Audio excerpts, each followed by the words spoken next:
Welcome to How Now, the podcast where we talk about how to live in the now. And here's your host, Kim Martin Raymond.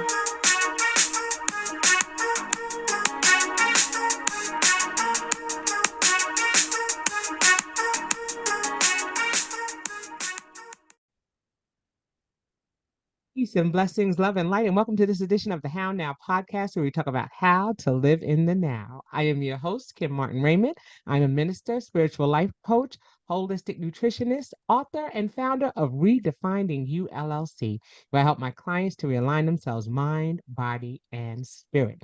And if you are new to the podcast, welcome to the How Now podcast. You are now part of the How Now family. We are in season 3. And as this year is wrapping up, we'll be going into season 4 of the How Now podcast. And we're excited about that. So, again, if you are new, please go to www.hownowpodcast.com, select your favorite podcast platform, and like, follow, share, and subscribe. You can also go to the bottom of the page, click on the banner for this week's show, and it will take you to the How Now YouTube channel where you can follow, like, share, and subscribe there as well. And don't forget to click that notification bell so that you know when things are happening in the now. And again, that's www.hownowpodcast.com. Okay, so let's get into tonight's show where we're going to be talking about expatriation in the now. Now, some of you may be like, what is expatriation? What in the world is that? Okay. I have no idea. Hey, spell it. That's all. It's a spelling bee. It's one of those questions. So, to help me to go through the weeds of exactly what expatriation is and what it's all about is my beautiful guest. And she looks familiar to some of you who are watching it visually. She has been a guest on our show before, and she was here back in June of 2021.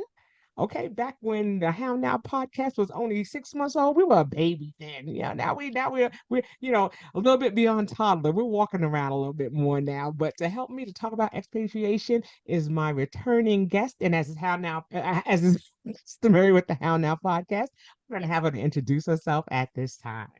Take it Thank away. you. Thank you so much for having me back. I'm so happy to be here. My name is Sha Cannon. I'm a fractional chief operating officer with an exclusive clientele of 6 and 7 figure CEOs. However, I have started to create and design my life. So I teach other people how to make money and create time freedom. My freedom looks like living and working my business from anywhere in the world. And I'm going to get into the journey just a little bit, just a precursor, right? I started this journey in Belize. I lived in Mexico for 3 years. For the past year and a half, since our last visit on the podcast, I was in Buenos Aires, Argentina. And now I'm back in my favorite little beach town of Playa del Carmen, Mexico. So that's who I am. That's a little bit about just a little bit about the journey. Right. And just like she said, it's a little bit of a precursor to what we're talking about tonight, which is expatriation. So tell them a little bit about what expatriation is for those who Sure. don't know. I know, right? So expatriation is when you are native to one country, but you live in other countries that's not your native country, right? For short, we call it expat.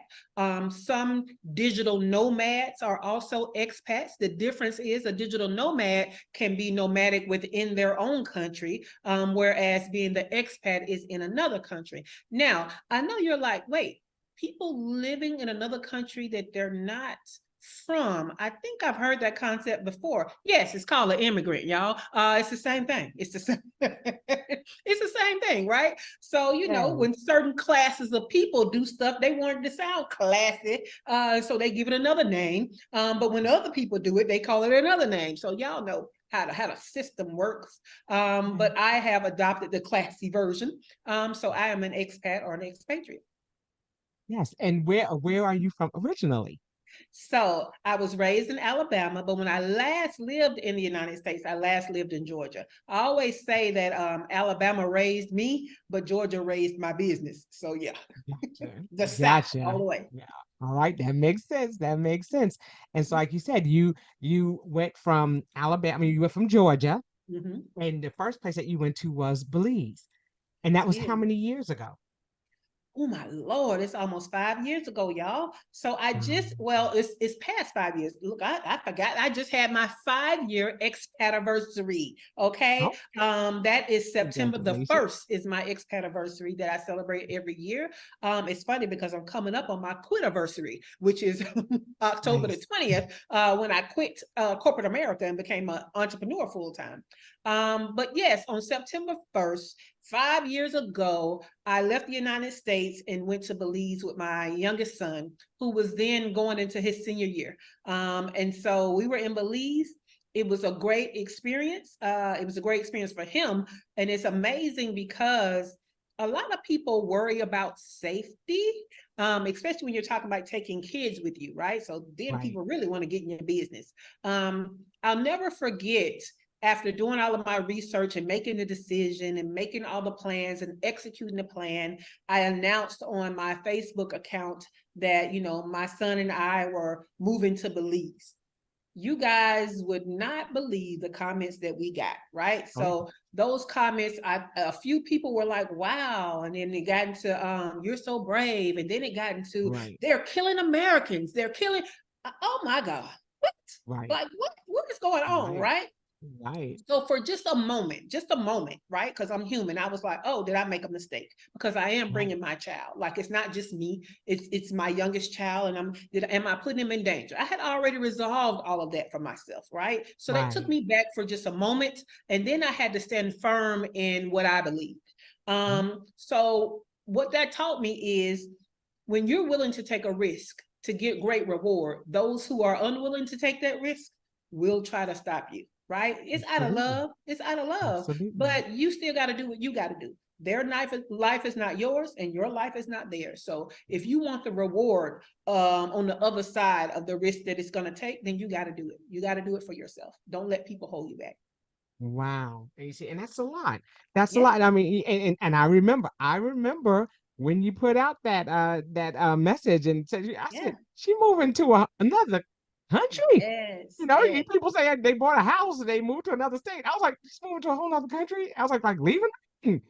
And then I remember when you were talking about giving things away and starting to yeah, downsize, and I was yes. just like, she's really doing it. But You that's know what what? it, It's funny because when I talked about it, everything was already in motion, but I kind of like decided, and I would say I started thinking about it at the end of that July, but by August 1st, things were in motion. And like I said, by September 1st, we were on a plane. So in less than 30 days, I had executed this plan of going on with this crazy idea that so many people were worried about us, and I think it's the best decision I've made in my life, really. oh my goodness. And so why Belize? So at the time, Belize was still not that far away, right? So it wasn't Europe, it wasn't Asia. So I could get home if I needed to get home, because my family was also very fearful. Also, I was like, well, I'll be in another country. I get to live a different culture. But guess what? Belize's national language is English. Wow. Now, it's the Queen's English, but it's Right. English. Now, Right. little did I know, though, that the little town that I went to, which is called Corazal Town, is right under Chetumal. It's on the border of Mexico. So most of them Right. speak Spanish. Some of them speak Mayan. So it was very little English, but it was some English, but not as much as Right. I expected. Because I'm thinking, Right. oh, it's English. It's not going to be too much of a, of an Right. adjustment to make. No, it was an adjustment, but it was okay. Right. Well, I see, and that's the whole thing too. So, like you said, you packed up, you went to Belize, and so again, always a bit of a culture shock. Anytime you go somewhere new, there's going to be some form of culture shock, and it's just to what Yes. magnitude. And it's like you said, and that's based on your research, your Yes. expectations, what you thought Mhm. what things were going to be like. Like you Mhm. said, you went there Mhm. with English, and it was like not so much, and you're just like, oh, so Let's you roll have with to it. start. Yeah, you have to start rolling with it because but the one thing that in researching about expats and talking about that, some people just say they're moving there for their business, Mhm. and some are moving there because their business has relocated them, or Okay. they're looking to expand their business and do things internationally, or have Mhm. decided to move that way. And so So there are reasons why people choose to do that.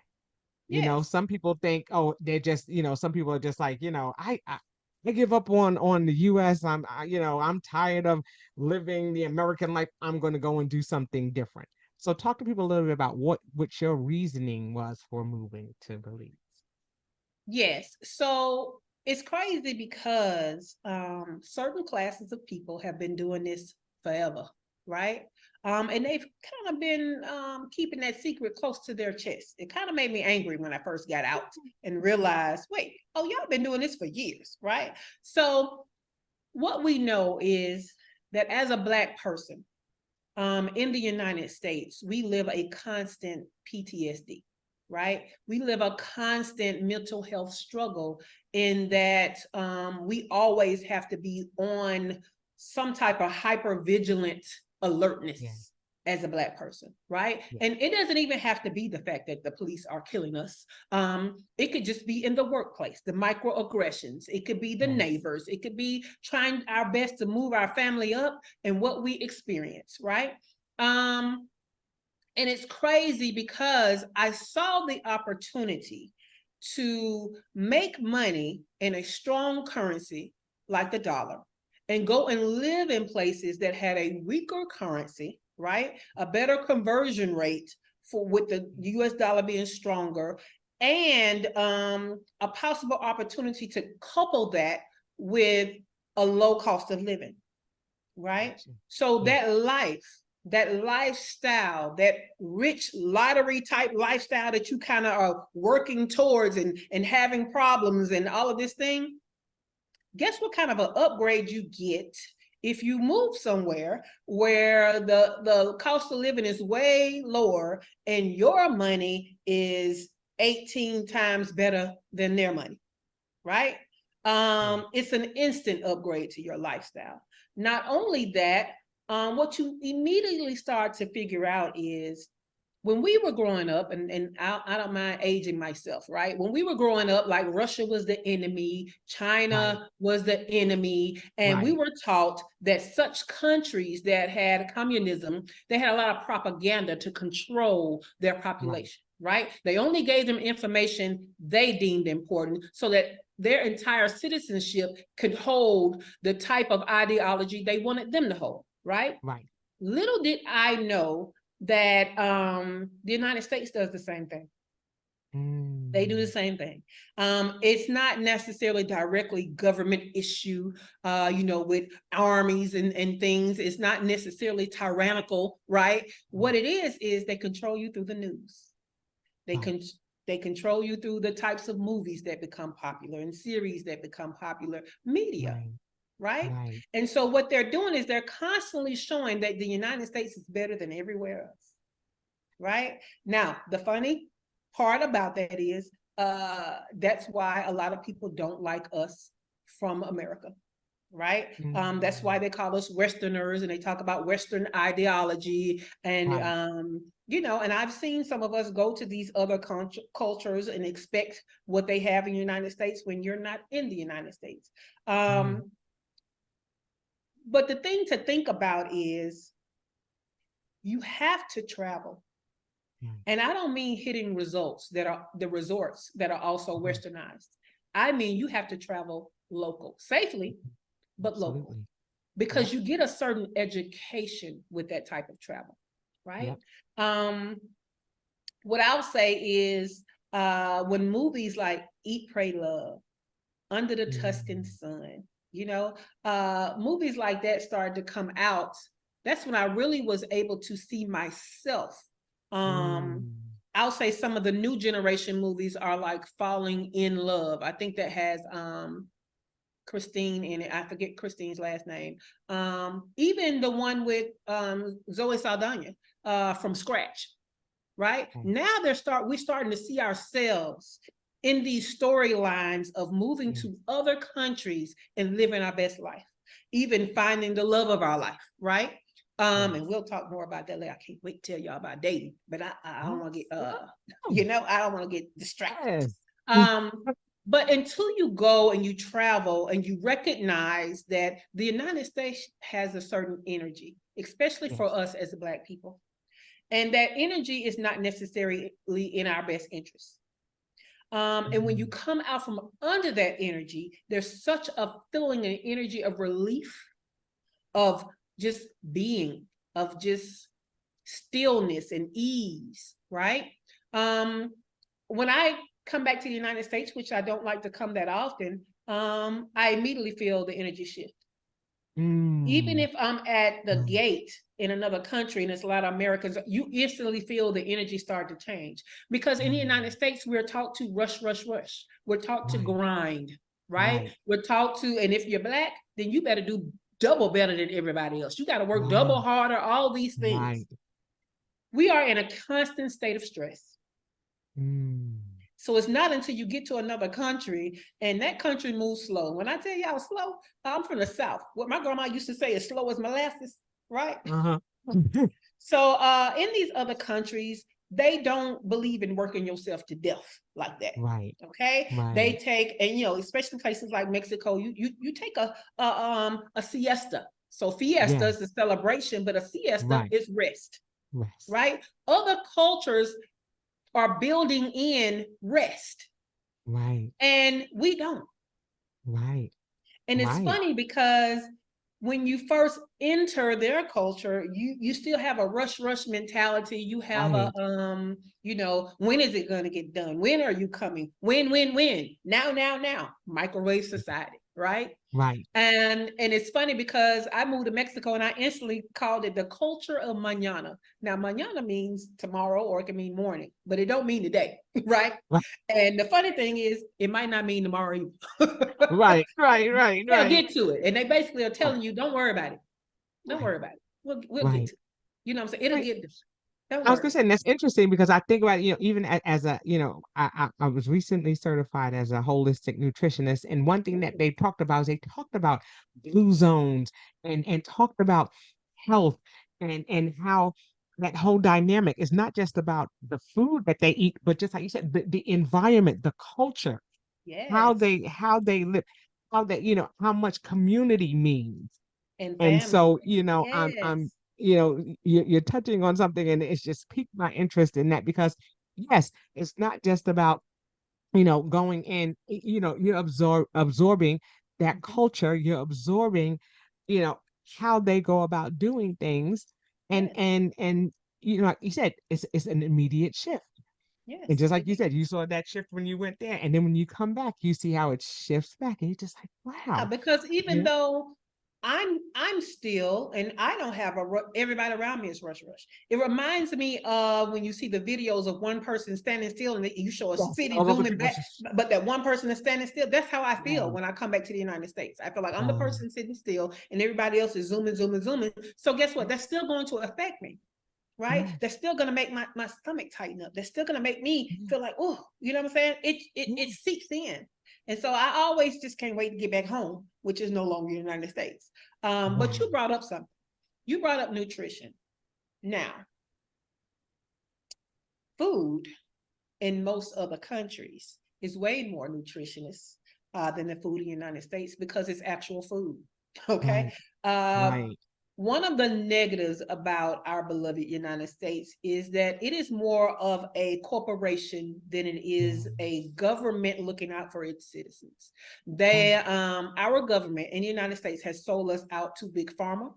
It has sold us out to the fast food industry. It has sold us out to the grocery industry. It has sold us out to any industry that can pay the United States money. It is a corporation now. So your food is no longer food. That's why you have all the allergies that you have. That's why, everybody is fighting not to be overweight. That's why everybody is on medication, all of the things, right? Couple that with the fact that, you mentioned blue zones, and one of the 6 elements of the blue zone people is they still do things with their hands. So couple that you're not eating real food with the fact that you hardly use your hands anymore. Everything is a convenience. right? That's right. And so you're not walking as much and all of that. And let me go ahead and be the Right. first to tell you that I am the queen of convenience. I'm queen, get somebody else to do it, especially now that I Right. can afford it. And so I have to really be cognizant of walking more. And I live in a Right. walkable neighborhood, so I have no excuse. So y'all hold me to it. Right. Mhm. But in the United States, your well-being is not the Yes. priority. Making Yes. money is the priority. Staying a superpower is the That's priority. right. And so that's another one of those things. I'll tell you, in Belize was the first time that I realized I didn't understand why they kept having the eggs on the counter. And I was like, I'm not eating none of them eggs. They don't put them in the refrigerator. Like, I'm never eating their eggs, right? And I, at the time I was still dating the guy that we were still together, from the boyfriend that I had, and I still lived in the United States when I first moved. Okay. And he was like a vice president or something at Wegmans grocery. That's one of those up north grocery stores. Okay. And I asked him, I was telling him about it, and I was like, eggs are one of the staples to my breakfast. Eggs is the reason, eggs and bacon. Come on, that's why I Right. like breakfast. And he Right. was like, oh, that's weird. And he was like, I'll ask somebody about it. And he came back, Mm. and what he told me blew my mind. And he was like, yeah. So basically, you're judging them when they're actually doing eggs correctly. And in the United States, we don't. Because we pasteurize our eggs and take them through a process, the shell of the egg is thinner, and therefore you have to refrigerate them or they will go bad. Right. The eggs in other countries are still natural, and so they have a thicker shell and they don't have Right. to be Right. refrigerated. Blew my mind. Took me Okay. a little while to stop being so judgmental, right? It was an adjustment. And I'll Right. never forget the day that I realized that a lime, an orange, and a grapefruit are all green. A lime, Mm. Right. an orange, and a grapefruit naturally are all green. Because we use so many pesticides and stuff like that. And You just don't know what you don't know. you gotta You know, travel. and well, yes, and just like you said, it's so important to travel because Yes, even within the states, it's important to travel because if you yes, stay in your own bubble, in your own community, and you never venture out, you don't know what you don't know. And so exactly. there's so And many it's not things even, that we're not Kim, that you, exposed to. but look at it like this, because it's not even that you have to travel so that you leave the United States. It's not meant for everybody to leave the United. Right, Everybody doesn't want to.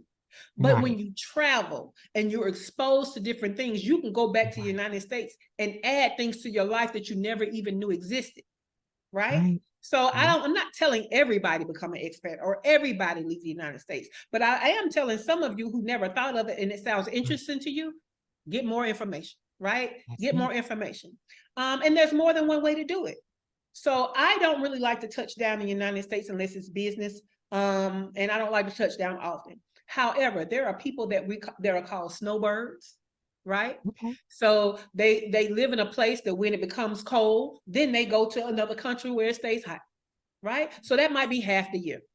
There are Yes. people that come out once a quarter and spend a month in different places. There are people who still have small kids, but they're giving their kids a bilingual and bicultural Beautiful. experience, Yes. okay, by coming out for those extended school vacations. You can do it in different ways to experience it, right? Right. You can live it in different ways. You don't have to do it the same way that I do it, but I do say do it in some form or another because there's an education in other cultures. Never Absolutely. think that one culture is better than another. It's Right. not. They're different, and It's just each different. culture can learn something from another culture. And I will even go so far as to say the same with religion. No Yeah. one religion is No correct. one You can is learn correct. You're something right. from every religion, You're right? right. Yes, That's ma'am. why I like that coexist the logo Yes. that's representative of Yes. all the major religions, because there's something Yes. to be learned from all of them. And guess what? The real religion is what all of them have in common, That's right? right. That's And right. so I said that to say, if the real religion is what all of them have in common, humans have things in common too. So when you go to places that are not your culture, it's not your language, it doesn't mean you're not going to find anything familiar, because there are things that are in common with all humans. Facial expression, certain words. Let me tell y'all how I'm not at all proud to tell you this. But yes, I've been living in Spanish-speaking countries for the past 5 years, and your girl still don't really know Spanish. I still speak like a toddler. Yeah, I got some words and some phrases, like I'm gonna get my cocktails and my food off. You know what I'm saying? Right. You know what I'm saying? The I can. essentials. I sound like a little kid, but I get it done. But this is Right. the great thing about it. No matter where you go, if you are a good person, you will find other good people. Right. No matter where you go, if you are a good person, you will find other good people. Now that's just universal. But what's surprising also is no matter where you go, your people are there. And when I say your people, that might be your religion, that might be your ethnicity. You know what I'm saying? It might even be what your expertise is. No matter where you go, your people are there. And so it's amazing to me that it seems scary because you don't have a reference for it, or you have the wrong reference for it. But when you go to experience it, it's going to be surprising how familiar things are. Yeah. How at home you can feel. Wow. And that's wonderful because that was a question I was going to ask. You've been to Belize, you've been to Mexico, you've been to Argentina, you've been places, and we talk about coming in the culture shock, but also how you're received Yes. coming in. Just like you said, some people say, oh, Westerners and things like that. How was your experience going in and how people received you? So, growing up in the South, we are indoctrinated with respect. That's where that hospitality comes from. If you weren't raised in the South, you just think we're being nice and we just have manners. No, we have manners because we're indoctrinated with a level of respect. And I take that with me wherever I go, right? I'm in restaurants and, I pull the chair out, and when I'm finished, I put the chair back. That's indoctrinated in me. It's appreciated. I speak to everyone. I say thank you to everyone. I treat people as people and my equal. I don't look down on people. So again, when you're a good person, other people recognize you as a good person.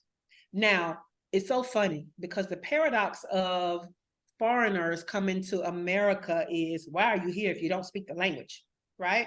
And they give people such a hard time that don't know English or proper English. But let me tell you how somebody might use the wrong word or in the wrong tense, but you knew what they was talking about.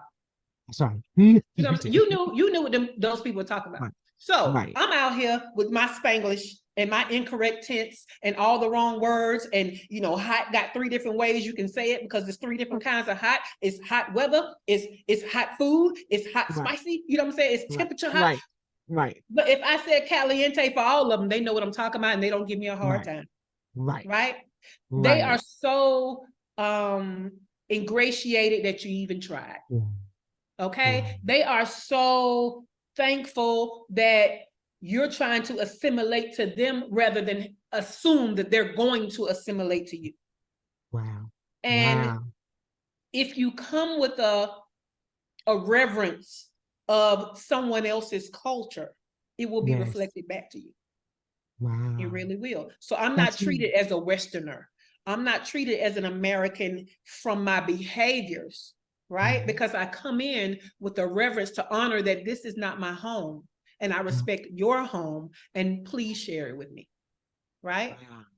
And so that's one of the things. Another thing I'll say is, look, I'm gonna borderline mess with us, Black people. So we know within our Black culture, there's a lot of colorism, right? And with me being a lighter skinned woman, throughout my life, I've either been called white woman, right? Or white girl, or I've been called, you're not regular old Black. And then I got this ski nose, you know what I'm saying? They want to know, what are you? Because you're not regular old Black, like what you mixed with, right? Right. Now, I'm sure like I said, you got red bone, all kinds of all the things. All of it. Now, we're not even going to talk about having an opinion about that. I want to say that in the United States with my people, that's what's seen. Because I'm lighter, I may or may not be Black enough, right? Right. But let me tell you how I don't care what I'd have been outside the United States, I'm Black. I'm Black. Right. I'm a Black woman. Period. They don't care Right. nothing about the skin. They don't care nothing about this curly hair. In the United Right. States, oh, this good hair. Just good Right. hair. You know what I'm Right. saying? Right. I'm gonna tell you like this. I dated a guy that told me that his daughter's hair was black hair like mine. I said, "Oh, you consider this black Oh, wow. hair?" He's like, "Yeah, let me Wow. show her a picture. She got curly hair like yours. She got black hair." I was like, "Oh, Wow. all they see is black. Wow. That's all Right. they see." Wow. So it's amazing. Not shades of black. Look, I had to leave the United States to become the Black woman I always thought I was. Imagine that, right? Just saying. Wow. Yes. Wow. And so, so of course that we got to segue into the dating though, because like you Let's said, we do it. talked about receiving people, we talked about relationships and Yes. having a reverence for different cultures, and that's so beautiful because then you gain such a respect and such an appreciation, Yes. especially when you come back to the States and you see it, it's Yes. different. You have a whole It is. different perspective on that. So I love that because there are just so many lessons, like you said, in going and stepping outside of where you are and traveling and really embracing what's around you and bringing that knowledge back with you. That's Yes. something that's so key. Okay, but like I said, we talked about that. So we want to talk a little bit more about relationships. Yeah. Yes. You've been Let me around for tell 5 you. years. I mean, I'm sure you're not an ugly child Let me tell you. by Your a girl long lives shot. a full life, no So matter where she goes. you're not living in droughts. You know what I'm saying? So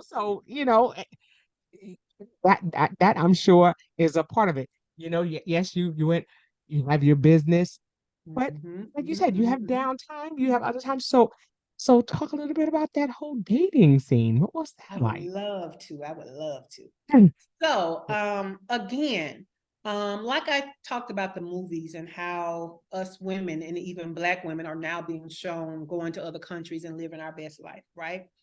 Um, Black men have done it for years longer than we have. Mm, Most of them have been given that opportunity through being in the military, right? gotcha. And so, as everybody remember a elder that might have brought Right. somebody back from Asia that was their wife now or whatever, Yeah. right? But Black men have been out here in other countries dating local for years, Yeah. falling in love for years. Us Black women, some of us are, I'm going to say, loyal to a fault, right? Mm, Loyal to a fault gotcha. because we like the familiar. And you're going to see the familiar. But Mm-hmm. this is what I will say about that. Black men who leave the United States to explore the world also want to explore the women of the world. They're not afraid to do that. Okay. Right. Black women seem to be a little more afraid to do that. So even Right. though they may be an expat, they still seek Black men in other countries. Now, the Gotcha. problem with that is if you're seeking someone who is familiar with you and not seeking you, you're kind of setting yourself up for a little hurt, right? Gotcha. Because some of us are thinking, oh, it's just us here. You know what I'm saying? It should be us against the world. That's not their frame of reference, though. That's not Right. their goal. And so what ends up happening is you have to kind of get indoctrinated to what is handsome and sexy to you in these new Right. cultures, right? Gotcha. Because I mean, being Black is it's hard to find something sexy than a Black man. I'm gonna tell you, it's hard. But you can do it. You can do it. Some of y'all got your favorite Yeah. little actors and stuff, and all of them ain't from the Right. motherland and their Right. ancestry. Right. So you can do Right. it. You know what I'm saying? It Right. might take a little work, but you can do it. Right. So when I got here, when I recognized that, I was like, okay, I see what's happening, and they deserve to have the experience that they want to have, right? I'm not judging. You deserve to have the experience that you want to have, and so now maybe I need to broaden my mind to have a different type of experience also. And so what I had to learn was not only to learn what in the culture's aesthetic did I like, but also the personality and also the culture. Right. So I just turned 52. So I'm shrinking now, that age old shrinking, but I used to be 6 feet tall. I'm about 5'11" now. Right. Wow. But I have the nerve to be a tall woman that likes tall men. Now that was a struggle in the United States. Okay.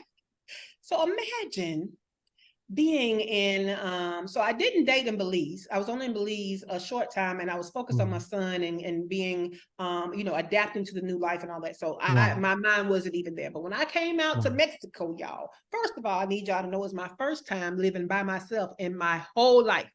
Okay. In my whole life.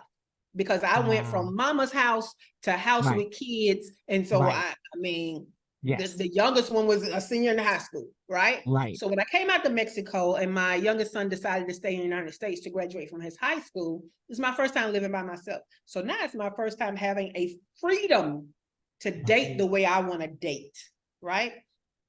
So I figure out what's sexy to me, but I have to get over the fact that everybody's short. And when I say short, I mean short. I mean short. So let me explain something to you about Mexico. Mexico is as wide as the United States. Playa del Carmen, Quintana Roo is in the southeast of Mexico. And it's kind of like the southeast of the United States, right? This is Mayan country. Mayans are short. Mayans tend to be short and squatty. And even if you're not squatty or wide, you're still short, even though you're thin. Short is the optimal word here. I ain't like short people when I was in short men. I should say I wasn't attracted to short men when I was in the United States. So now you want to give me a new aesthetic, and they short. What?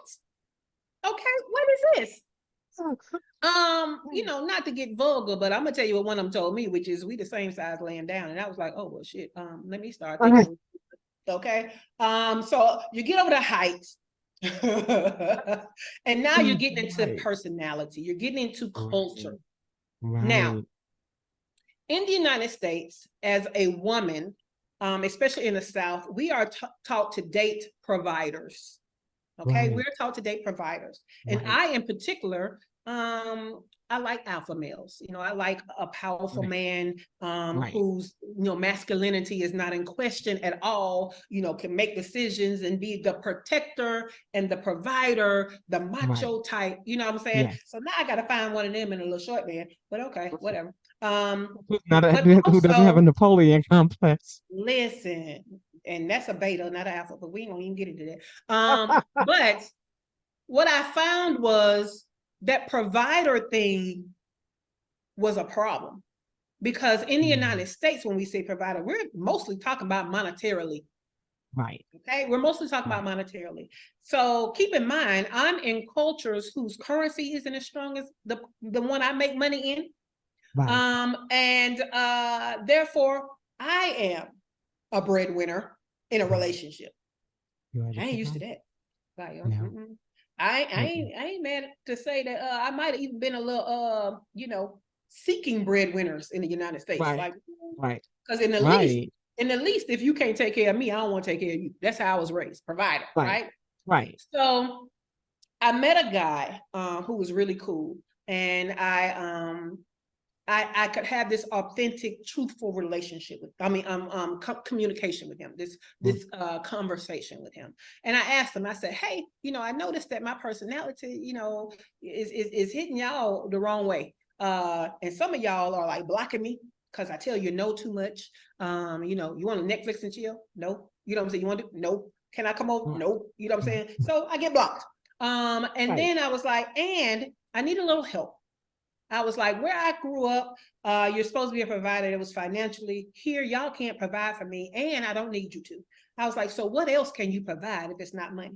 He was like, oh, cool, no problem. He's like, we can provide. He said, well, I can provide emotional support, companionship. And he just kept naming this stuff. And I was like, oh, you mean everything I wasn't getting because I was focused on money? affection, intimacy, new experiences. Hmm. What? You mean everything else that's important in life? Is that what you're talking about? So I had to learn and I had to recalibrate. So now my leading thing is not provider of money. It's the provider of new experiences. The provider of new experiences. And guess what? That can come at any price point. I'm not from your country. Show me your country. I don't know your dances. Show me your dances. Show me your food. Teach me your language. You know, all new experiences. And guess what? All of those are the things that make memories worth it, right? Moments worth memories. That's all you, when you're in the latter years of your life, that's all you want. Good memories. That's all you want. Of past new experiences. Wow. So dating, man, feel free to date local is what I'm gonna say.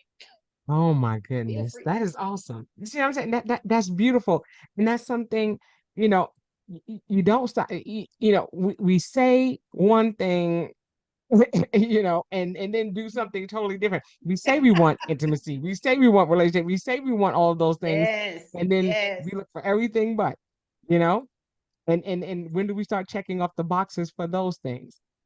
Because as soon as they can't meet the first two things, you can't provide for me financially, then it's just like, okay, well, no, next. We're nexting people and not giving people an opportunity to show us, you know, what true love and relationships are about. So I mean, that is awesome. I love that. She said date local. Okay, yeah, heard it here. Yes. Okay, I love that. I love that.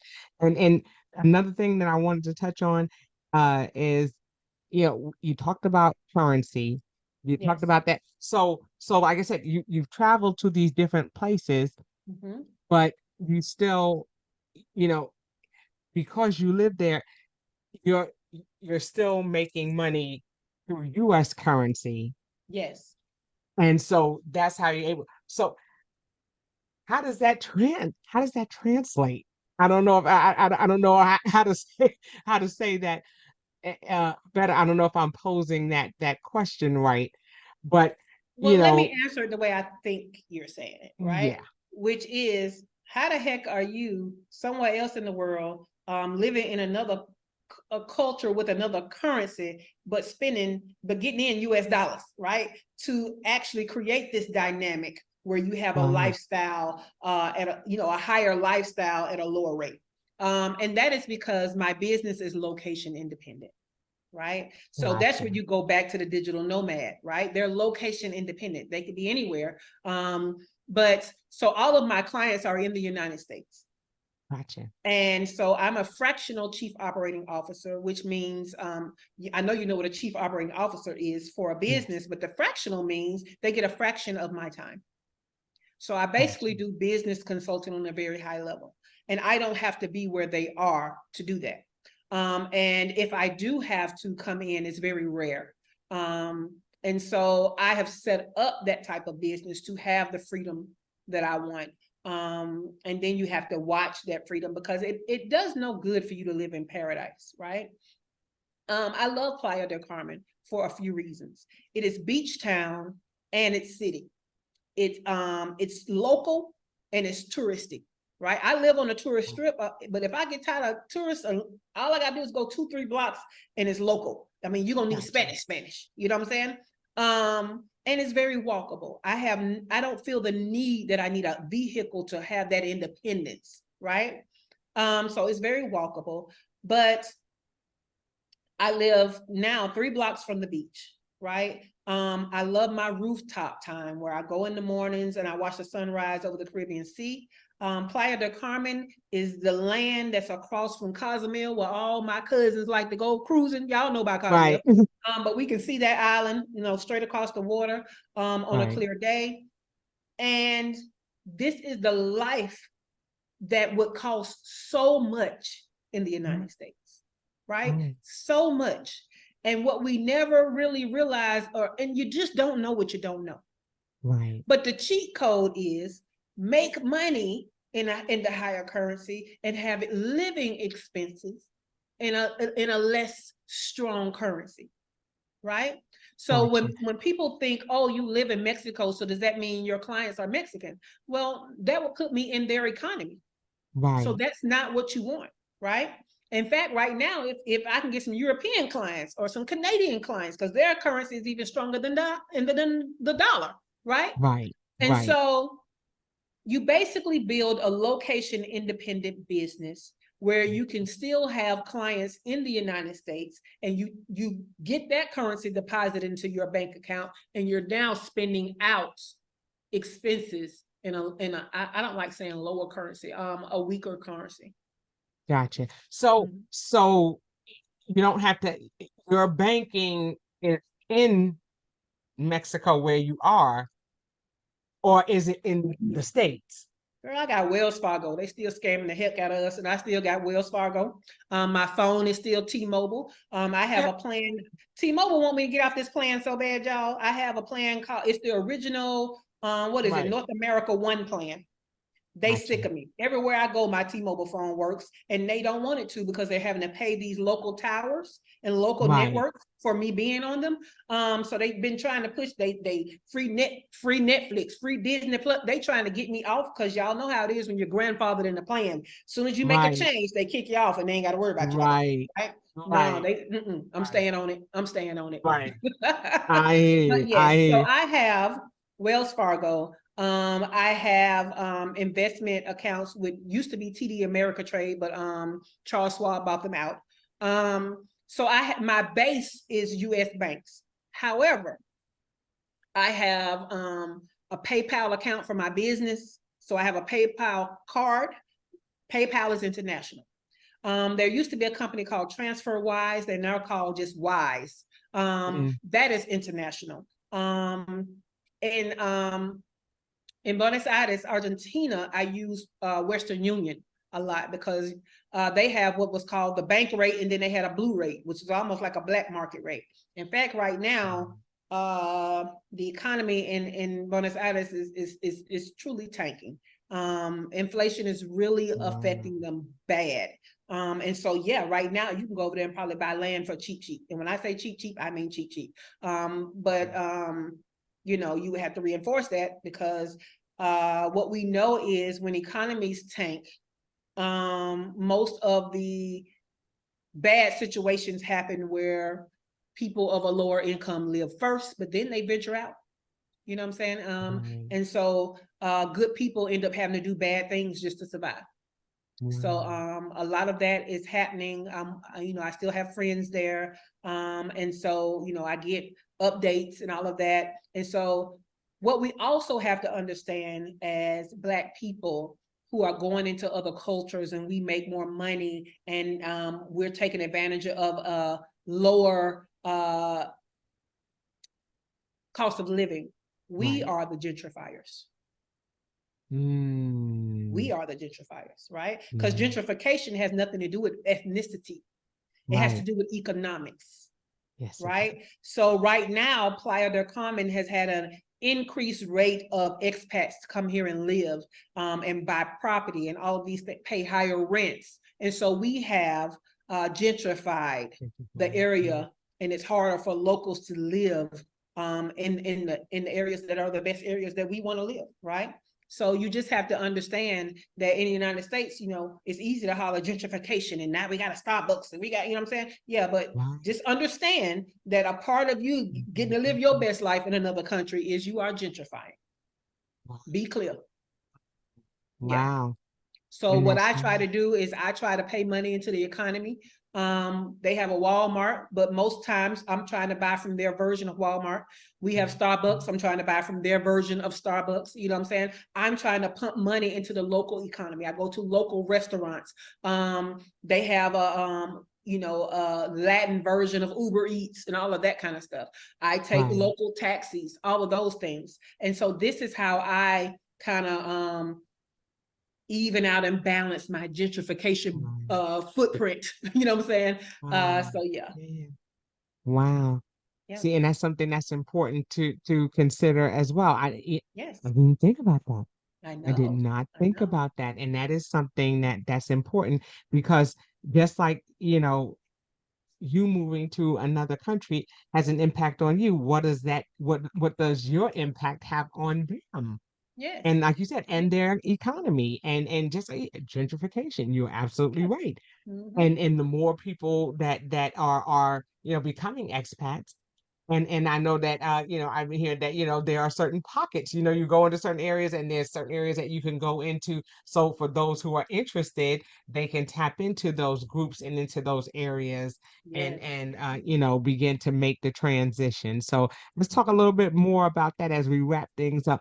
Yes. Since, like I said, it's been 5 years. It's been Mhm. 5 years since since you left the States, and just give us some insights on you know what are some things that have been, you know, the biggest lessons that you've learned, and what are some things that you can share with others who may even be considering doing it themselves?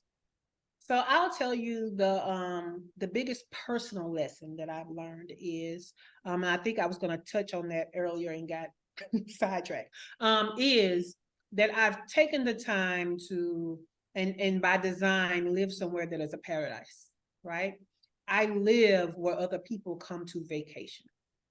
Um my biggest lesson is you can live in paradise, but if you don't give yourself time freedom, you don't feel like you live in paradise, right?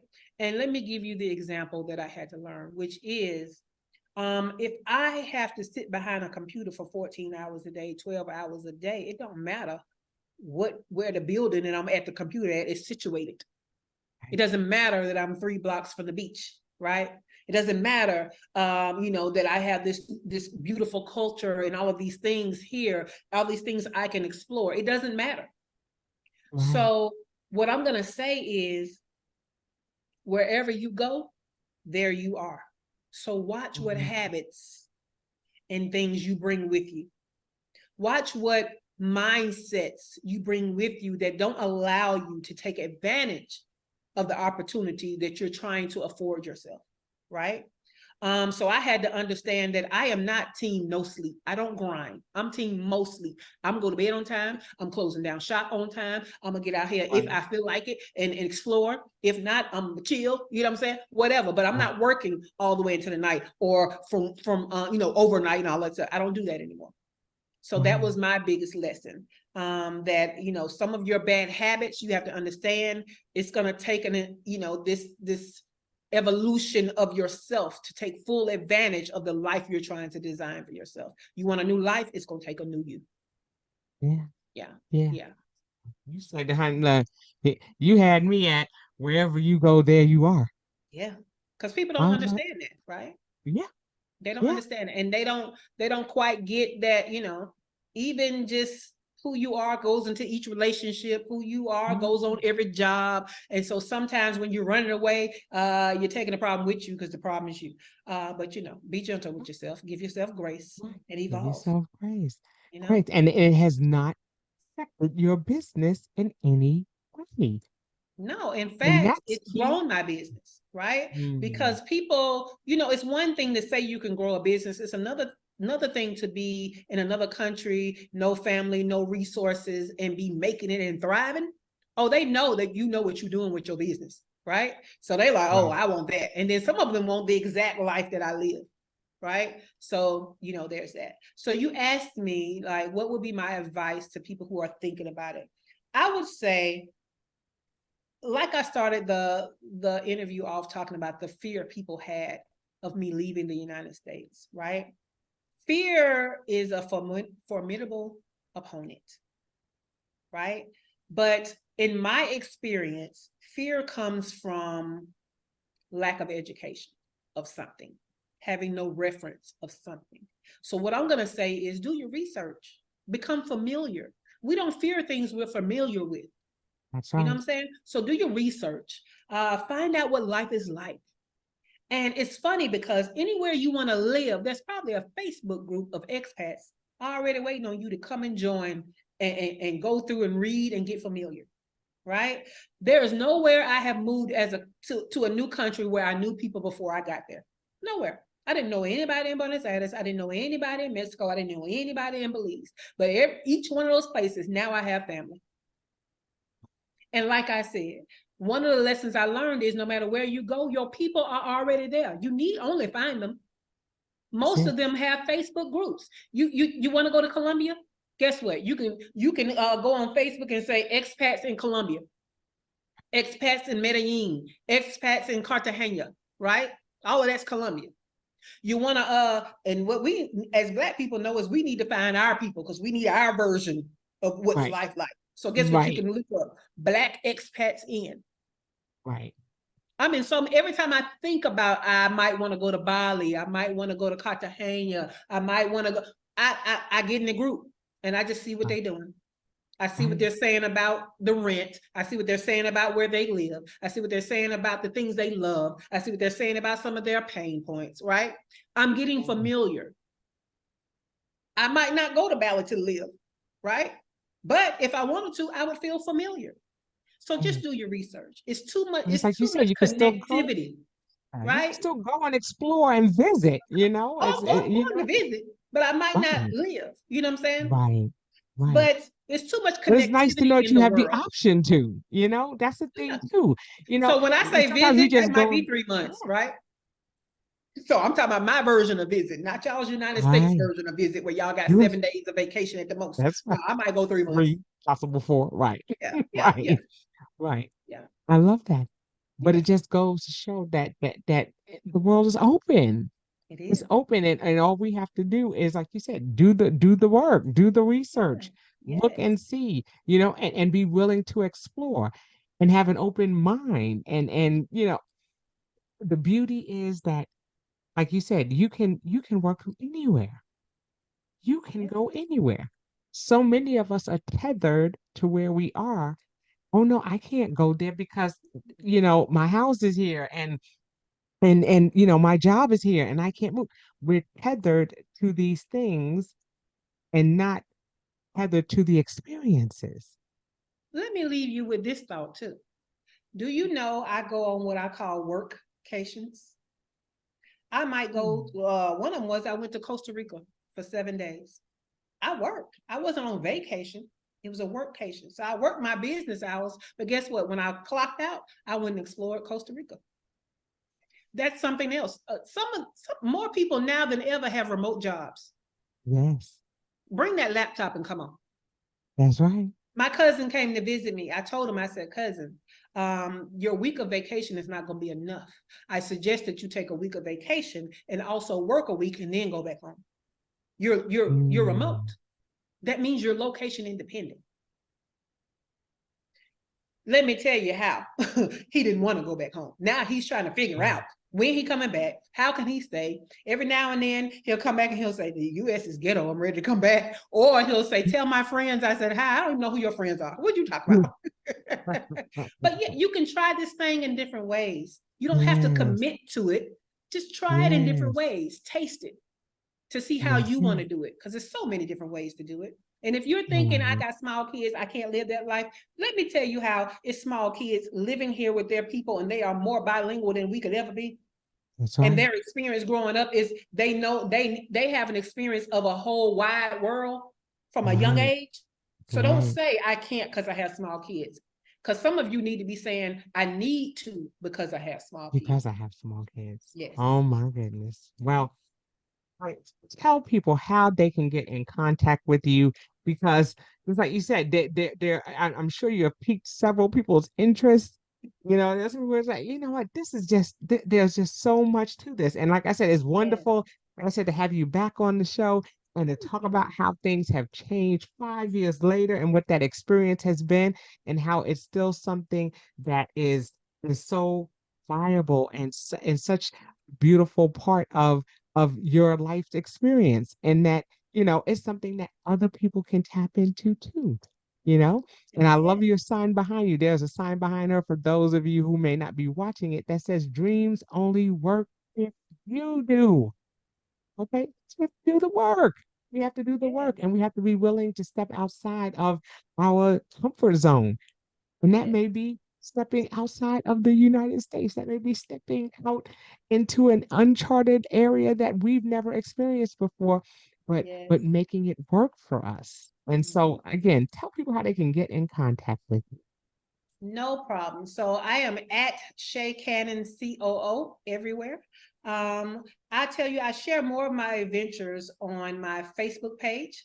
Well, not the business page that you like, the one that you friend, but you can search for me, Sha Cannon, and you can just follow me. I know I might be at my friend limit, but you can follow me. I share funny stories and all of that. If you are a Awesome. business owner, and you're like, hey, I want my business to make money so that I can do that, or even I just want my business to make money. I'm staying in the United States.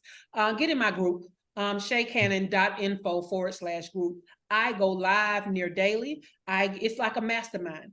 I Yes. pay big money for masterminds, and I'm sharing with you my expertise and the things that I learned, the trends, what's working. Get in that group if you own a business. So yeah, that's how you can keep in touch with me. Awesome. Awesome. Awesome. Okay. And that will be in the description for the show when it airs. So make sure that you're looking out for all things Sha Cannon. And again, Shay, thank you so much for being Thank here you. with me, coming back and letting us know how things are going in your now. Because that's something that we always say. What's happening right now may not be what's happening 2 minutes, 2 hours, 2 weeks, 2 years, 2 months from now. So Right? you're always welcome back, and hey, we may have to do this another 5 years. We have to do this another Let's two do years. it. Say, hey, what's going on now? Where you at now? Yes. Where in the world is Shay now? And Yes, what I is she love it. doing there? And how is she, living her best life? And so Yeah. again, we thank you, honey. Again, you're always welcome. We're happy to have you here, and you're always welcome back. Okay, so any Thank parting you. words for our listeners before we go? Just something, a little nugget to take with them on the way. Not a problem. I'm going to say you don't get the life that you want, you get the life that you design, plan, and execute. Yeah, there you have it. There you have it. And that will do it for this edition of the How Now podcast, where we talk about how to live in the now. Again, Shay, thank you so much, darling. I'm Thank coming you. to see you. That's what I'm going to do. Please I'm do. coming out there. Okay, Come look, on. don't go threatening me with a good time. I'm coming. Come on. Come on. All right, all right. Again, that'll do it for this edition of the How Now podcast, where we talk about how to live in the now. And until we see you the next time, I say peace.